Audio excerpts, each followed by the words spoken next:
Praise the lord. ఈ రోజు దేవుని వాగ్దానము మార్కు సువార్త 10వ అధ్యాయం 21వ వచనం. యేసు అతని చూచి అతని ప్రేమించి, నీకు ఒకటి కొదువుగానున్నది, నీవు వెళ్ళి నీ కలిగినవన్నీయు అమ్మి బేదలకిమ్ము, పరలోకమందు నీకు ధనము కలుగును, నీవు వచ్చి నన్ను వెంబడించమని చెప్పెను. ప్రభువైన యేసుక్రీస్తు ఈ లోకంలో ఉన్నప్పుడు ఒక సహోదరుని ప్రేమించి ఆయనకి ఈ విధంగా చెప్పారు. ఆయన ఆస్తులంతటిని అమ్మి బేదలకు ఇమ్మని చెప్పారు. అలానే మనము కూడా మన ఆస్తిలో మనం ఎక్కువగా ఆశ కలిగి ఉండకుండగా, మనము ఎక్కువ సంపాదించుకొని ఉంటే గనక అది అమ్మి మనము పేదలకి సహాయం చేస్తే దేవుడు ఖచ్చితంగా పరలోక రాజ్యంలో మన కొరకు సంపదని ఆయన సంపాదించి మన కోసం సమకూరుస్తారు.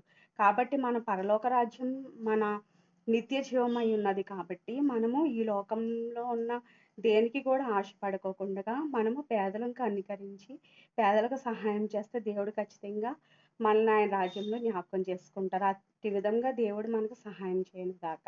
ఆమేన్. హల్లెలూయా.